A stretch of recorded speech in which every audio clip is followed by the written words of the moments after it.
서울 서희초 교사의 49제 추모일인 오늘 전국 곳곳에서 교권 회복을 요구하는 목소리가 컸습니다. 학교에선 재량 휴업을 하거나 선생님들이 연가와 병가를 냈고 일부 학부모는 자발적으로 멈춤을 선택했습니다. 공부도 멈추고 다시 의미를 수습하지 않으면 이런 일이 계속해서 벌어질 거다. 구속을 피한 박정훈 전 해병대 수사단장이 이번엔 직위를 되돌려달라며 법정에 섰습니다. 최상병 사건을 더 수사해야 한다는 건데 과거 군 사망사고 유가족들도 법원에 나와 박 전 단장을 응원했습니다. 동네 병원 접수대에서 훔쳐본 개인정보로 다른 사람인 척 마약류를 100번 넘게 처방받은 여성이 경찰에 붙잡혔습니다. 경찰은 누구나 볼 수 있는 일부 병원의 수기 접수 장부가 범죄에 이용되고 있다며 보건복지부에 개선을 요청했습니다. 세종의 한 초등학교입니다. 교실이 텅 비었는데요. 이 학교는 서희초 교사의 49제를 맞아 오늘 하루 재량 휴업을 했습니다. 대신 돌봄 공백을 채우기 위해 학부모들이 학교에 왔다고 하는데요. 잠시 뒤 그 현장을 밀착 카메라에서 전해드립니다. 시청자 여러분, JTBC 뉴스룸을 시작하겠습니다. 서희초 교사의 49제에 맞춰 교사들이 전국 곳곳에서 집회를 열었습니다. 인간답게 배울 권리만큼이나 인간답게 가르칠 권리도 존중해달라고 행동에 나선 겁니다. 교육부는 집회에 참석하기 위해 교사들이 휴가를 내거나 학교가 아예 휴교하는 걸 막기 위해 처벌을 경고해왔지만 오늘은 한 발 물러섰습니다. 이런 가운데 내일부터 학교에 전화를 걸면 이런 안내음을 듣게 됩니다. 교직원 보호를 위해 통화 내용이 녹음될 수 있습니다. 교권이 땅에 떨어졌다는 걸 보여주는 장면이 아닐 수 없는데 먼저 오늘 집회 상황부터 박지영 기자가 보도합니다. 검은 옷에 검은 모자, 검은 마스크까지 했습니다. 국회 앞 큰 길을 가득 메웠습니다. 서희초등학교 교사의 49제를 추모하는 집회에 나왔습니다. 교사와 학부모, 학생들까지 함께했습니다. 지난 나흘 새 교사가 3명이나 숨졌습니다. 참석자들은 진상규명을 요구했습니다. 진실은 아무것도 밝혀지지 않았고 현실은 아무것도 바뀌지 않았다. 선생님들의 억울한 죽음, 진상을 규명하라. 교권 보호를 어떻게 할지 법으로 다시 정해달라고도 했습니다. 교권보호 합의안 의결, 국회는 행동하라. 징계를 언급한 교육부도 강도 높게 비판했습니다. 징계에 맞서면서까지 호소하는 교사들의 이야기는 듣지도 않은 채 공교육 멈춤을 멈춰달라, 교실에서 교육을 지켜달라며 여전히 공감하지 못하는 교육부입니다. 오늘 서울에서만 2만여 명이 모였습니다. 인천과 부산, 대구, 세종 등 전국 각지에서도 집회가 열렸습니다. JTBC 박지영입니다. 징계하겠다는 교육부의 경고에도 초등학교 38곳은 휴교를 강행했습니다. 또 선생님이 맘 편히 집회에 나갈 수 있도록 먼저 체험학습 신청서를 내준 학부모들도 있었습니다. 오늘 하루 교육 현장의 모습은 이어서 임예은 기자가 보도합니다. 운동장은 조용하고 복도와 교실엔 불이 꺼져 있습니다. 평소대로라면 월요일 오전 3교시가 진행될 시간입니다. 그런데 오늘 재량 휴업일을 맞아 평소와 달리 교실이 텅 비어 있습니다. 학생들은 강당에 모여 있습니다.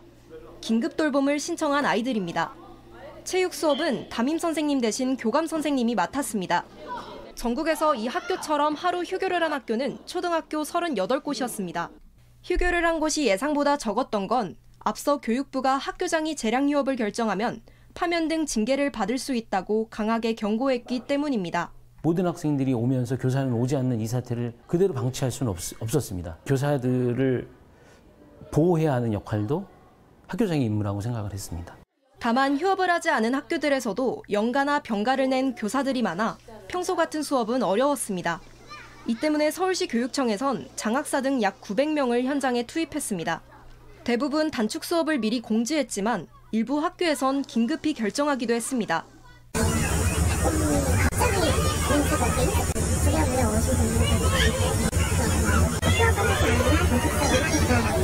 자발적으로 체험학습 신청서를 내 교사들 행동에 대한 지지 의사를 밝힌 학부모들도 있었습니다.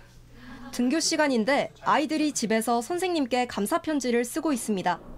선생님 힘내세요. 저도 이제 공교육 회복의 날에 관심을 가지고 알아볼 거예요. 하루 정도 빠지면서 그러는 것은 선생님한테 제 마음을 전달할 수 있는 좋은 기회가 되는 것 같아요. 학부모는 고민이 많았지만 마음을 보태겠다고 했습니다.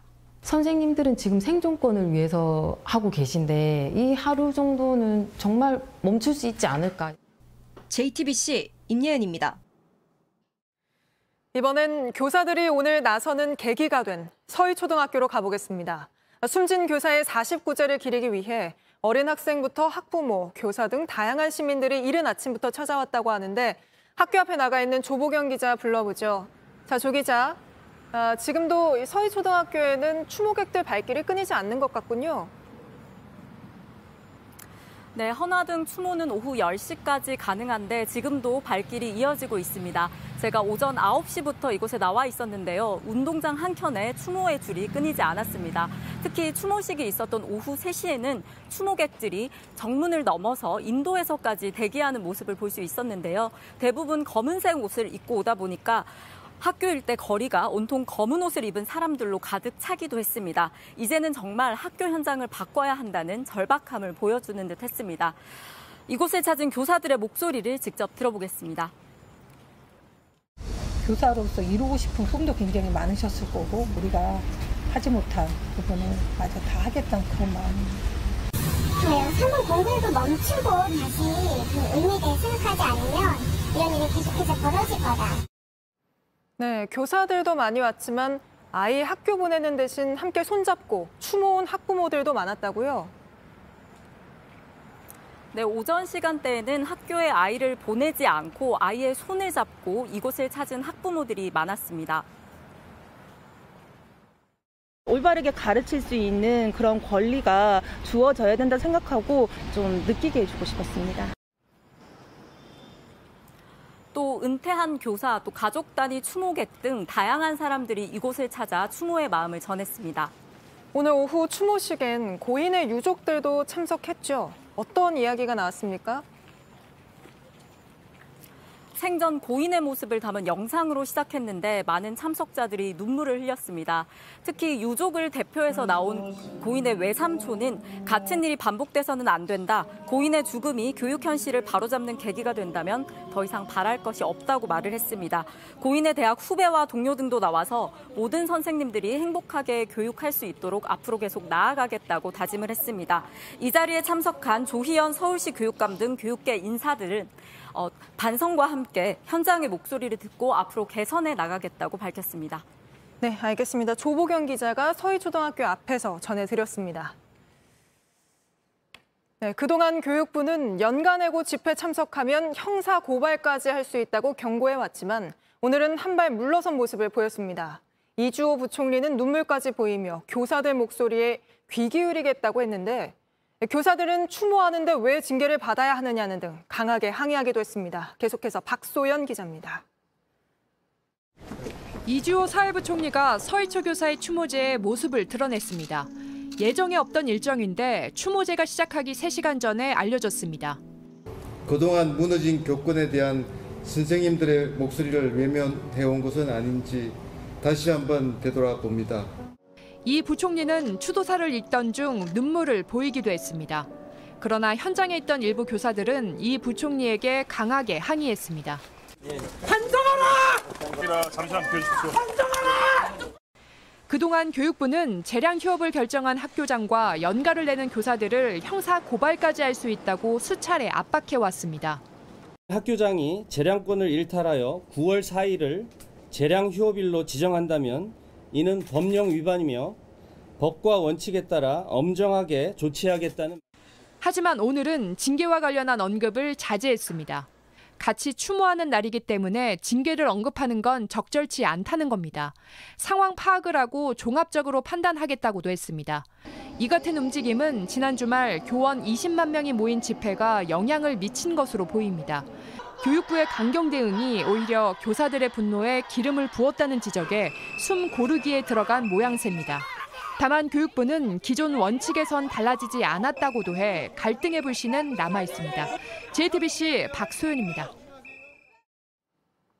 이런 가운데 경기도에서 스스로 목숨을 끊은 교사가 또 나왔습니다. 수업 중 자리를 비운 사이 한 학생이 배구공에 눈을 맞아 크게 다치면서 학부모로부터 고소를 당했다고 하는데 경찰이 정확한 사망 원인을 조사하고 있습니다. 이 소식은 이승환 기자입니다. 학교 담벼락에 쪽지를 적어 붙입니다. 길에 국화꽃을 놓고 고개를 숙입니다. 어제 숨진 채 발견된 60살 체육교사를 추모하는 공간입니다.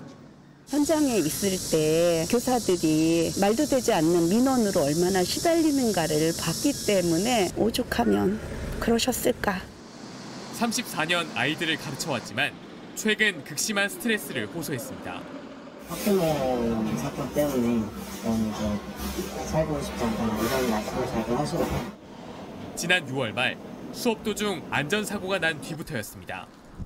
남학생이 찬 배구공에 여학생이 왼쪽 눈을 맞아 크게 다쳤습니다. 당시 김 교사는 장염 때문에 화장실에 가느라 자리를 비웠습니다. 이 일로 경고 처분을 받았지만 다친 학생의 학부모는 항의를 계속했습니다. 교육청에 교사에 대한 징계와 감사를 요청했고 국민신문고에 민원을 제기했습니다. 지난 7월엔 과실치상 혐의로 고소도 했습니다. 이런 신고를 당하고 경찰 조사도 막 받아야 된다는 게 본인으로서 이제 좀 많은 자존심에 상처가 교사로서 바로 생각해요. 김 교사는 결국 1년 남은 정년을 채우지 못하고 극단적 선택을 했습니다. 경찰은 이유를 밝히기 위해 교사의 휴대전화를 포렌식하고 학교 관계자를 조사할 계획입니다. JTBC 이승환입니다. 다음 소식입니다. 구속을 피한 박정훈 전 해병대 수사단장이 오늘은 다시 수사단장 자리로 돌아가게 해달라는 걸 두고 법정에서 공방을 벌였습니다. 해병대 최상병처럼 군에서 자식을 잃은 유가족들이 법원에 함께 나와 응원을 하기도 했습니다. 하지만 국회에 나간 이종섭 국방장관은 사실이 아닌 걸 너무 많이 얘기한다며 반박에 나섰는데 김재현 기자가 보도합니다. 박정훈 대령 측위는 해병대 수사단장 보직해임 집행정지 신청에 대한 첫 신문이 수원지법에서 열렸습니다. 박 대령 측은 해병대 사령관이 명확하게 경찰 이첩을 미루라는 지시를 내리지 않았기 때문에 항명 혐의로 보직해임된 건 부당하다는 입장입니다. 과거 윤 대통령도 부당한 직무정지에 맞섰다는 걸 강조하기도 했습니다.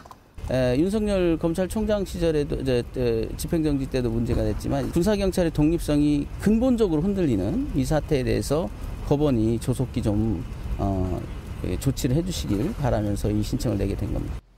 이날 법원 앞엔 고 이해람 중사가족 등 군 사망사고 유가족들이 나왔습니다. 유가족들은 군 내 사망사고의 진실을 알리는 움직임이 위축되면 안 된다고 밝혔습니다. 법을 바꿨으면 그대로 하면 되는데 왜 이게 우리 예람이 희생이 헛되게 아무런 힘이 없게끔 법을 만들어버리는 걸까 그 생각을 하면 굉장히 마음이 아픕니다. 이런 가운데 이종섭 국방부 장관은 대통령 외압설을 전면 부인했습니다. 저를 포함해서 국방부 누구도 누구를 넣어라 빼라 이야기한 적이 한 번도 없습니다. 안보실에서도 그런 사실이 없다고 밝혔고요. 특히 박 대령 측이 사실이 아닌 내용을 너무 많이 얘기한다고도 했습니다. JTBC 김재현입니다. 오송 지하차도 참사 희생자들의 합동 분향소가 지난주 철거된 걸 놓고 유족들이 오늘 청주시청을 찾아 항의하면서 몸싸움까지 벌어졌습니다. 진통 끝에 분향소를 다시 열기로 했지만 언제까지 운영할지는 합의하지 못했습니다. 신진 기자입니다. 난간에 매달리고 뒤엉킨 사람들, 비명이 터져나옵니다. 지난 7월 15일 폭우 때 침수된 오송 지하차도에서 숨진 시민들의 가족들입니다. 청주시장을 만나게 해달라며 시청사로 진입하며 충돌이 생긴 겁니다. 발단은 시민 분향소였습니다. 충북도와 청주시는 지난 금요일 저녁 분향소를 철거했습니다. 당초 49제가 끝날 때까지만 운영하기로 했었다는 겁니다. 유족들은 일방적 철거라고 반발했습니다. 49제 현장에 경제부지사와 행정국장이 나타나더니 돌아가서 분향소를 바로 철거하다니요. 어찌 이렇게 유가족을 우롱하십니까? 운영 연장도 계속 요청했다고 했습니다. 유족들은 기자회견을 열고 시청사 안팎에선 3시간 넘게 농성을 이어갔습니다. 대치 끝에 겨우 책임자를 만날 수 있었습니다. 천막처럼 조그맣게 하나 설치해달라는 거잖아요. 이거 인재잖아. 누구 한 명만 나갔어도 셋딸 안 죽었어. 다른 사람. 이걸 여러분께 마음의 상처를 드리게 된 점에 대해서 대단히 죄송하게 생각합니다. 양측은 분향소를 다시 열기로 의견을 모았습니다. 장소는 청주시청 임시청사 별관으로 바뀝니다. 언제까지 운영할지는 논의가 더 필요합니다. JTBC 신진입니다. 검찰이 약물에 취한 채 롤스로이스 차량으로 20대 여성을 크게 다치게 한 운전자가 폭력 조직과 연관됐다고 보고 수사를 확대하고 있습니다. 변호사 비용이나 입막음을 위해 쓴 돈 등이 모두 이 조직의 범죄 수익에서 나왔다고 보고 있습니다. 이서준 기자입니다. 롤스로이스 가해자인 신모 씨가 비틀거리며 걷습니다. 잠시 뒤 운전대를 잡았다 20대 여성을 쳤습니다. 이 여성은 지금 뇌사 상태입니다. 사고 다음 날 신 씨는 그냥 풀려났지만 결국 구속됐습니다. 약물 과다 복용 혐의 인정하십니까? 피해자가 가족들에게 그런데 얼마 뒤 이 사건을 다룬 유튜버가 큰 돈을 받았다고 폭로했습니다. 더 이상 관련 내용을 방송하지 않는 조건이었습니다.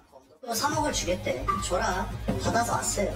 그래서 이 돈 모두를 압구정 롤스로이스 피해자 가족분께 드리겠습니다. 검찰은 배우의 MT5란 범죄 조직이 있는 걸로 보고 있습니다. 이들은 불법 리딩방과 도박 사이트 등을 통해 천문학적인 돈을 번 것으로 알려졌습니다. 검찰은 최근 폭력 조직 수노아파를 수사하는 과정에서 동갑내기 조폭들의 범죄 조직인 또래 모임의 실체를 확인했습니다. MT5 역시 95년생인 신 씨와 다른 95년생 조폭 등이 모여 만든 또래 모임으로 파악하고 있습니다. 경찰에서 사건을 넘겨받자마자 신 씨 자택을 압수수색해 신 씨의 휴대전화와 현금 1억 원도 확보했습니다. 검찰은 유튜버에게 준 3억 원뿐 아니라 신 씨의 변호사 선임 비용도 범죄 수익에서 나온 것으로 보고 자금 출처를 쫓고 있습니다. JTBC 이서준입니다. 산림청이 산불 났을 때 투입하는 진화 헬기 가운데 절반 이상이 러시아산입니다. 산불 진압에 주력으로 쓰이는 이들 러시아산 헬기가 부품 부족 문제로 3년 안에 모두 가동이 중단될 수 있는 것으로 파악됐습니다. 강희연 기자가 취재했습니다. 3,000리터급 물탱크를 장착하여 1회 투하 시 약 110m 길이의 물살포가 가능합니다. 산림청이 보유하고 있는 KA-32 카모프 헬기입니다. 1990년대 후반 러시아가 차관 상환에 어려움을 겪자 우리 정부가 현물로 도입한 기종입니다. 산림청 헬기 48대 중 29대가 카모프 헬기로 산불 진화 작업의 주력입니다. 그런데 3년 안에 29대 모두 가동이 중단될 수 있는 것으로 JTBC 취재 결과 확인됐습니다. 러시아의 우크라이나 침공이 길어지면서 러시아 정부의 수출 금지와 러시아에 대한 금융 제재로 러시아산 부품을 확보하기 어려워졌기 때문입니다. 주기적으로 갈아야 하는 부품을 조달하지 못할 경우 내년에 전체 29대 중 절반인 15대의 가동이 중단되고 2025년엔 21대까지, 2026년 하반기엔 모두 못 쓰게 될 수도 있습니다. 산불은 최근 들어 상황이 더 심각해졌습니다.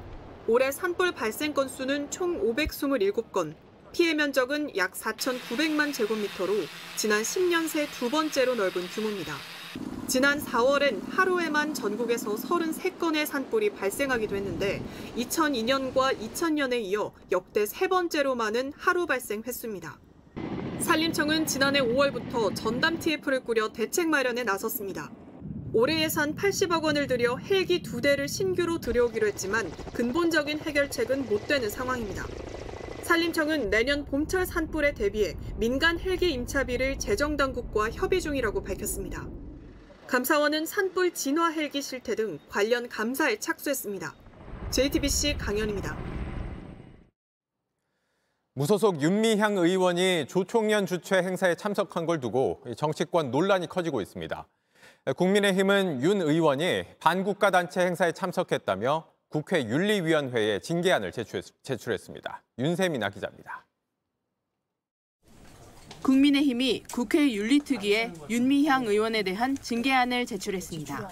반국가 단체인 조총련 행사에 참석한 건 헌법 위반이자 국회의원으로서 직무 위반이란 겁니다. 북한 김정은을 추종하는 집단의 행사에 참석해서 남조선 괴뢰도당이라는 말을 공공연히 내뱉는 반국가 단체에 동조한 윤미향 의원은 국회의원 직은 물론이고 대한민국의 국민 자격조차 없습니다. 윤석열 대통령도 자유민주주의 국채를 흔들고 파괴하려는 반국가 행위에 대해서는 정치 진영에 관계없이 단호하게 대응해야 한다고 말했습니다. 일본의 동포단체 민단은 조 총련이 한국 정부를 남조선 괴뢰 도당으로 부른 것도 묵인했다며 윤 의원을 비판했습니다. 정부는 윤 의원이 현행 남북교류협력법을 위반했다고 밝혔습니다. 조 총련 행사 참석 관련해서 통일부에 사전 접촉 신고를 한 바가 없습니다. 법 위반에 해당이 되고. 윤 의원은 지난 1일 일본 도쿄에서 간토 대지진 100주기 추도식에 참석했는데 조 총련 주최로 알려지며 논란이 일었습니다.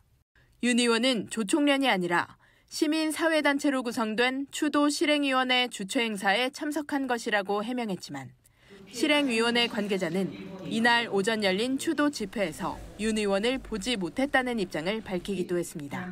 JTBC 윤세민입니다. 러시아 국방장관이 북한 김정은 국무위원장에게 중국까지 참여하는 북중러 연합훈련을 공식 제안했다고 국정원이 밝혔습니다. 한미일 안보 협력에 대한 맞대응 성격으로 보입니다. 하혜빈 기자입니다.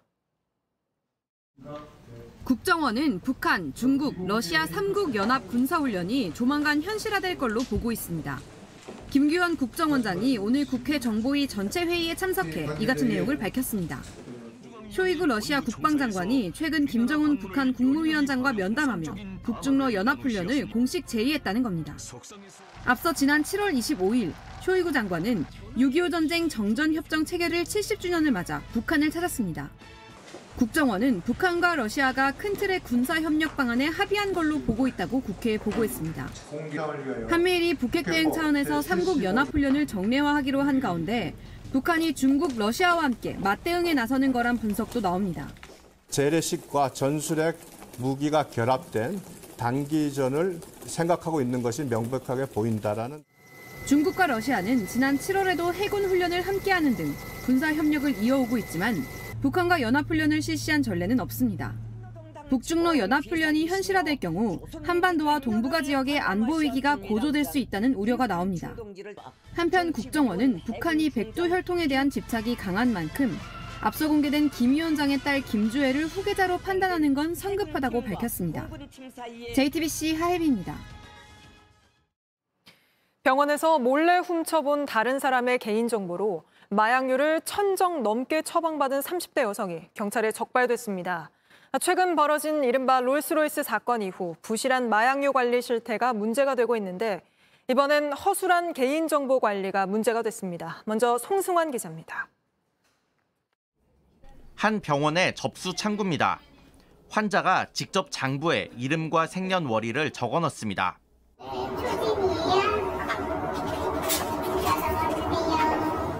다른 사람들이 적은 개인정보가 그대로 보입니다.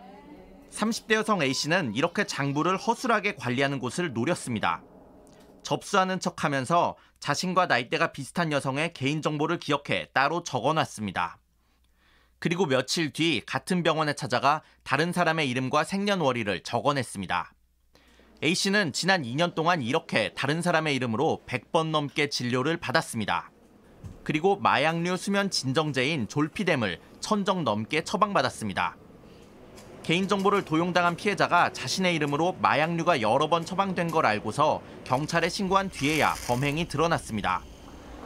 60대 남성 B씨도 같은 수법으로 졸피뎀 800여 정을 처방받았다가 적발됐습니다. 경찰 조사에선 한 보건소의 접수대에서 다른 환자의 개인정보를 훔쳐봤다고 말했습니다. 두 사람 모두 마약류를 상습적으로 투약하다 적발된 전과가 있어 더 이상 처방이 불가능했습니다. 경찰은 이들을 마약류 관리법과 주민등록법 위반 혐의로 구속하고 사건을 검찰로 넘겼습니다. JTBC 송승환입니다. 저희가 직접 돌아보니 이렇게 개인정보가 허술하게 관리되는 병원 쉽게 찾을 수 있었습니다. 마음만 먹으면 다른 사람 이름으로 진단받고 마약류를 손쉽게 받을 수 있는 건데 이어서 최지우 기자가 보도합니다. 병원들이 모여있는 거리입니다. 환자들이 들어가서 접수를 할 때 그 장부가 어떻게 관리되고 있는지 직접 들어가 보겠습니다. 접수 창구에 직원이 앉아 있습니다. 접수대에 장부가 놓여 있습니다. 이름과 생년월일이 빼곡히 적혀 있습니다. 스마트폰 잡아주시는 거지? 생년월일도 일단. 빨리 계속 바꿔놓고 핸드폰 뒷번호. 환자가 접수 창구에 서 있습니다.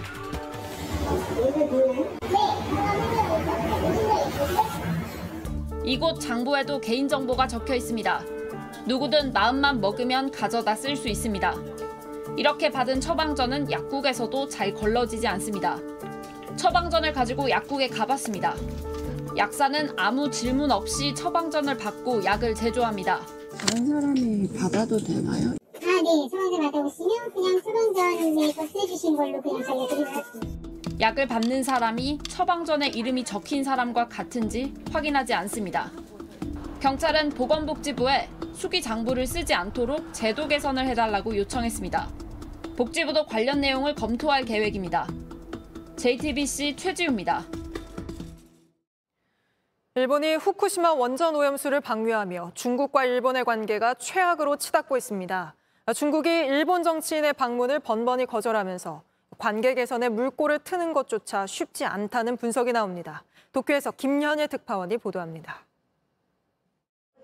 일본과 중국 간 의원연맹 회장인 니카이 도시히로 자민당 전 간사장이 중국을 방문하려다 취소됐다고 일본 지지통신이 전했습니다. 니카이 전 간사장은 일본에서도 중국 통으로 유명한 인물입니다. 기시다 총리가 니카이 전 간사장을 통해 중국과의 관계를 개선하려 했지만 후쿠시마 오염수 방류로 무산됐다는 분석이 나옵니다. 일본 정치인에 대한 중국의 방문 거절은 이번이 처음이 아닙니다. 연립여당인 공명당의 야마구치 대표는 기시다 총리의 친서를 직접 시진핑 주석에게 전달하겠다고 밝혔지만 방문이 불발됐습니다. 習近平国家主席宛ての親書を総理におしたためいただくようにお願いをいたしました。総理も検討しますということで受け止めていただきましたので、それを携えて訪中できるように。 일본 언론에선 기시다 총리가 오는 6일 인도네시아에서 열리는 동남아 국가연합 정상회담에서 리창 중국 총리와의 회담을 타진하고 있지만 성사가 쉽지 않다는 전망도 나옵니다. 특히 시진핑 주석이 이번 주말 인도에서 열리는 주요 20개국 정상회담에 불참할 것으로 알려져 오염수 방류에 대한 주변국의 이해를 구하겠다는 기시다 총리의 구상이 흐트러질 전망입니다. 도쿄에서 JTBC 김현예입니다. 정부가 R&D 예산을 연구기관마다 크게 삭감하겠다고 통보하면서 과학계가 내일 집단 반발에 나섭니다. 이대로면 차세대 우주발사체 개발 같은 핵심 사업까지 늦어질 수 있다는 건데 김민 기자가 짚어봤습니다. 코로나 이후를 대비해야 할 생명공학연구원도 새로운 슈퍼컴퓨터를 준비 중인 한국과학기술정보연구원도 내년 연구개발 예산이 모두 크게 잘려나갔습니다.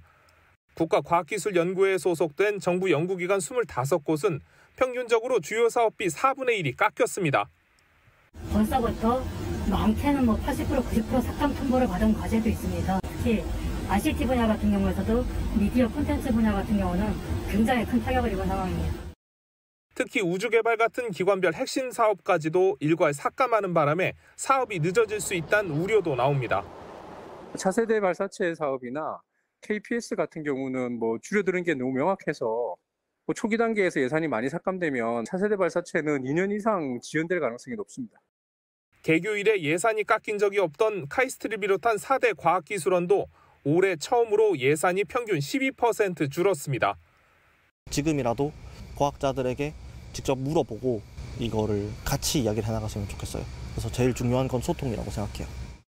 일방적 예산 삭감에 반발한 과학기술계 노조와 단체들은 내일 연대 회의를 출범하고 기자회견을 가질 예정입니다. JTBC 김민입니다. 최근 경남도청에서 공무원 임용 관련 서류가 합격자 발표를 하루 앞두고 모두 도둑맞는 일이 있었습니다. 그런데 도청이 범인 찾겠다며 직원들 자동차에 집까지 뒤져 논란입니다. 심지어 경찰이 잡고 보니 범인은 내부 직원이 아닌 30대 공시생이었습니다. 배승주 기자입니다. 경남도청 지붕에 선명하게 남은 건 사람 발자국입니다. 지난달 30일 한 남성이 이 지붕을 타고 건물에 침입했습니다. 인사과로 들어가 공무원 임용 관련 서류 전체를 훔쳐왔습니다. 완전 범죄를 노렸지만 여기저기 흔적이 남았습니다. 그 감추만 뜯다가 손에 좀 약간 찢어졌거든요. 손에 상처 피가 그래서 서리에 묻어갖고 들통난 것을 들여해가지고. 침입 경로는 누구도 예상 못했습니다. 경남도청 서편 출입구입니다. 남성은 인적이 드문 자정쯤 이곳에 사다리를 펼쳐 지붕 위로 올라갔습니다. 지붕에서 2층 행정과 창문을 열고 들어갔습니다. 행정과에서 인사과 사이 책장 위를 넘었습니다. 경보음이 울리지 않고 출입 흔적도 남지 않았습니다. 5시간 동안 머물면서 캐비넷도 열쇠로 열었습니다. 제가 이제 좀 숨겨놨는데 어떻게 이제 좀 찾아볼까. 도난 직후 경상남도는 내부 소행으로 판단했습니다. 그만큼 범행 수법이 깔끔했습니다. 담당 국장은 자수하지 않으면 해임할 거라며 직원들을 추궁했습니다. 직원들끼리 서로 개인 차량과 자택을 뒤지게 했습니다. 그 가족들이 느낄 때는 아마 그 압수수색 당하는 그런 기분을. 하지만 범인을 찾고 보니 30대 공시생이었습니다. 본인 합격 여부가 궁금해서 침입했다고 진술했습니다. 범인은 잡혔지만 인권 침해 논란이 일었고 노조는 담당 국장을 직권 남용으로 고발할 예정입니다. JTBC 배승주입니다. 다음은 경제 이슈 하나 전해드립니다. 립스틱 효과란 말 들어보셨나요? 경기 안 좋다, 경제 어렵다 할 때 립스틱 같은 저가 화장품은 오히려 잘 팔리는 현상을 말합니다. 불황에 지갑이 얇아진 소비자들, 경기 좋을 때처럼 돈 쓰는 재미 느낄 수가 없겠죠. 이럴 때 싼 값에 기분 낼 수 있는 제품을 더 찾게 된다는 겁니다. 1930년대 미국 대공황 때 립스틱 같은 저가 화장품들 판매가 부쩍 늘면서 등장한 용어입니다. 그런데 2023년에도 이 립스틱 효과가 실제 수치로 나타났습니다. 올해 1월부터 7월까지 립스틱 관련 제품들 수출이 역대 최대 실적을 기록했습니다. 코로나가 잦아들면서 마스크 벗게 된 영향이 크지만 전 세계적인 불황도 원인 중 하나로 꼽힙니다. 정아람 기자가 설명해 드립니다. 오늘 오후 서울 명동거리. 한국 화장품 가게에서 립스틱을 비롯한 입술 화장품을 구매한 외국인 여성들을 쉽게 만날 수 있습니다. I got face masks and collagen cream, and I got a little chapstick. Yeah, the color was pretty, and I love the look of like when we came here, we really wanted to buy like. 网络上看觉得好看，然后就去买，试试看适不适合自己。 코로나 거리두기가 풀리고 마스크를 벗게 되면서 가장 잘 팔리는 제품은 립스틱입니다. 관세청에 따르면 올해 1월부터 7월까지 외국에 수출된 입술 화장품은 약 1억 2,200만 개입니다. 수출 금액은 1억 9,800만 달러, 한화로 2,600억 규모로 지난해 같은 기간보다 63.5% 늘며 역대 최대 실적을 기록했습니다. 국가별로는 미국, 일본, 중국에 많이 수출됐는데 역대 최다인 125개국에 수출됐습니다. 국내에서도 립스틱을 찾는 사람들이 크게 늘었습니다. 이제 마스크 썼을 땐 안 쓰다가 갑자기 이제 얼굴 다 화장해야 되니까 여러 가지 색깔 사고 이러느라. 하지만 경기 침체 탓에 립스틱을 뺀 다른 비싼 화장품들은 아직 코로나 이전만큼 잘 팔리지 않고 있습니다. 주머니 사정이 팍팍할 때 큰 돈 안 들이고 기분을 내는 립스틱 효과가 다시 확인된 셈입니다. 경제적으로 많이 부담되지 않는 선에서 선물하기 좋은 제품인 것 같아서 선물을 많이 하고 있습니다. JTBC 정아람입니다. 네, 잼버리 대회 이후 전 세계 스카우트 대원들에게 한국이 어떤 인상으로 남을지 우려스럽다는 목소리가 많았죠. 그런데 일본의 한 대원의 어머니가 딸이 새만금을 떠난 뒤 충북 단양에서 좋은 추억을 만들었다며 감사 편지를 보냈다고 합니다. 모바일 디이슈입니다.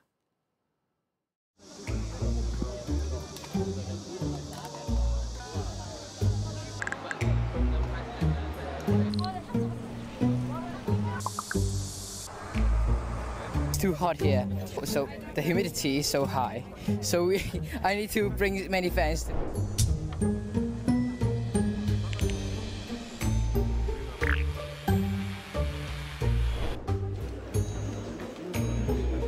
잼버리 책임 인식이 부족했다는 지적에 대해서는 지금 동의할 수 없다는 말씀. 마치 집행위원장이 모든 예산을 집행하는 것으로 오해를 하고 있어요.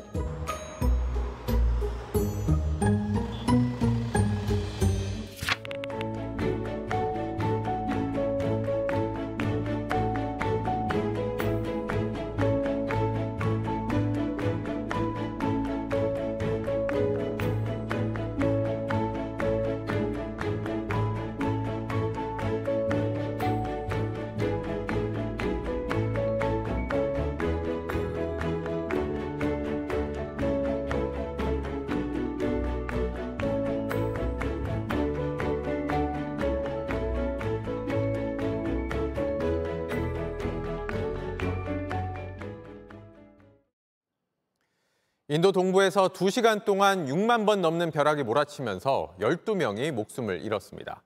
인도 기상청은 이런 상황이 며칠 더 이어질 거라고 전망했습니다. 이도성 기자입니다. 불타오르는 나무 위로 하늘이 연달아 번쩍이더니 폭탄이 터진 듯한 굉음이 사방에 울려 퍼집니다. 사람이 사는 주택 지붕과 전신주 위에서도 번개가 쉼없이 번쩍입니다. 현지 시간 2일 인도 동부 오디샤주에선 2시간 사이 무려 6만 1000여 차례 벼락이 내리쳤습니다. 이 지역에선 모두 12명이 숨지고 14명이 다쳤습니다.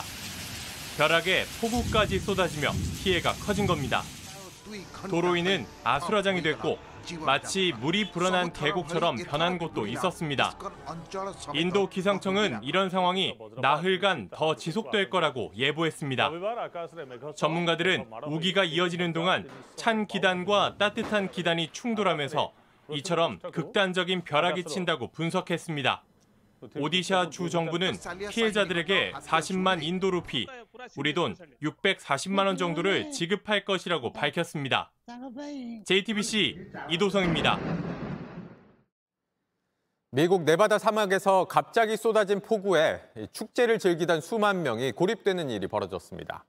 그런데 주최 측은 물과 음식을 아끼라고 당부할 뿐 제대로 대처하지 못하면서 미국판 잼버리 사태란 말까지 나오고 있습니다. 워싱턴 김필구 특파원입니다. 사막을 빠져나가려는 차량들이 길게 늘어섰습니다. 진흙에 빠진 차들은 꼼짝을 못합니다. 지난달 27일 개막한 축제 버닝맨에 참석한 이들입니다.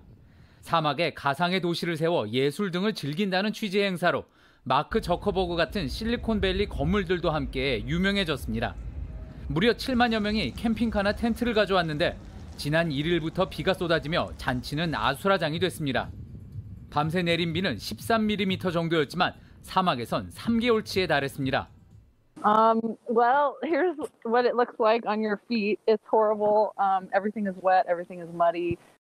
주변 공항이 폐쇄되고 도로도 통제됐습니다. 따로 식당이나 호텔이 없어 주최 측은 음식이나 물, 연료를 아끼고 안전한 곳에 머물라는 대책만 내놨습니다. 일부는 10km 이상을 걸어 인근 마을로 대피했습니다. 이곳을 찾았던 할리우드 배우 크리스 락도 차를 얻어 타고 탈출하는 모습이 소셜미디어에서 화제가 됐습니다. 수만 명이 사막 한가운데에 고립된 이례적인 상황에 워싱턴도 촉각을 곤두세우고 있습니다.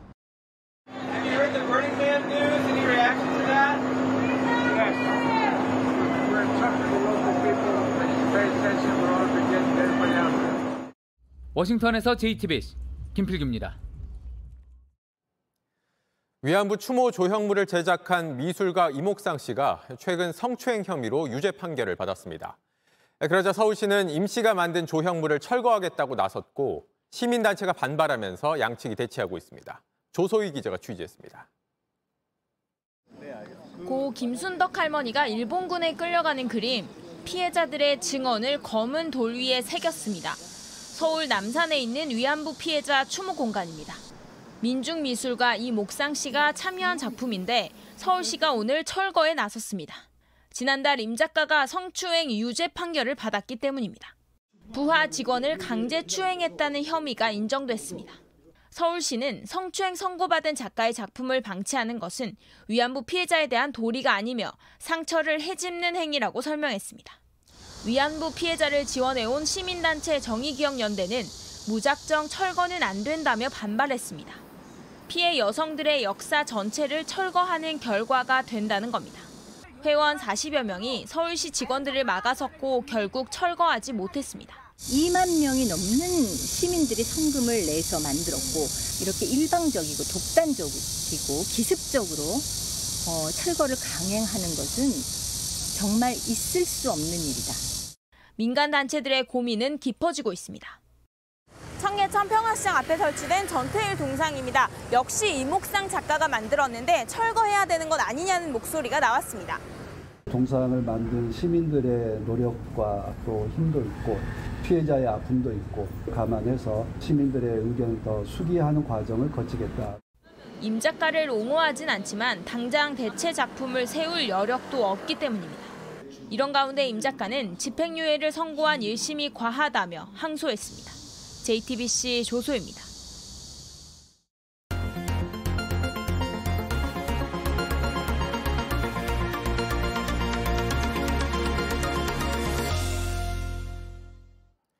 오늘 밀착 카메라는 공교육이 멈춘 하루 동안 교사들을 위해 학부모들이 나선 현장으로 가보겠습니다.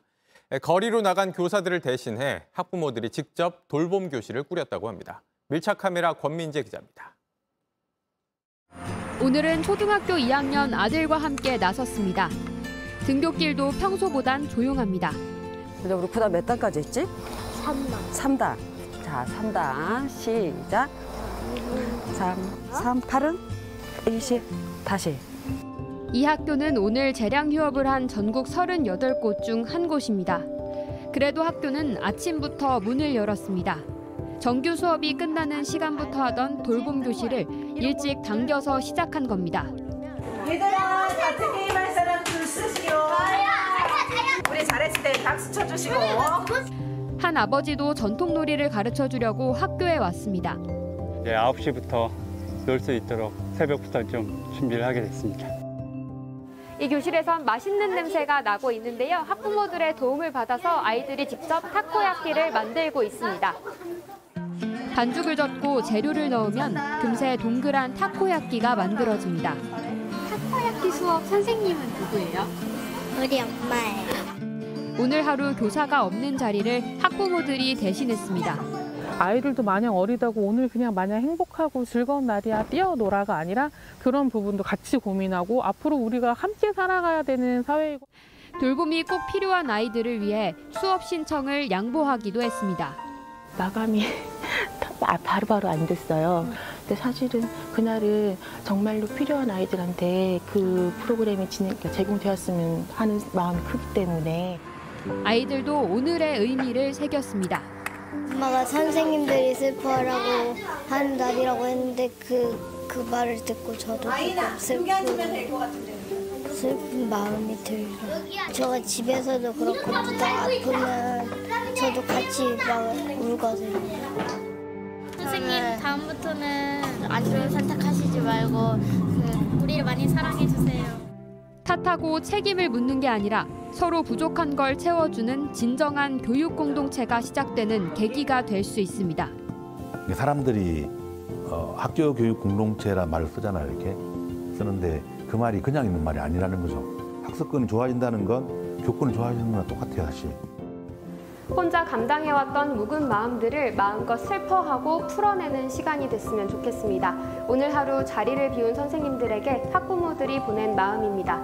서로를 이해하고 소중하게 여기는 법, 어쩌면 이 학교에서 아이들이 배울 수 있는 가장 큰 가치 아닐까요? 밀착 카메라 권민재입니다.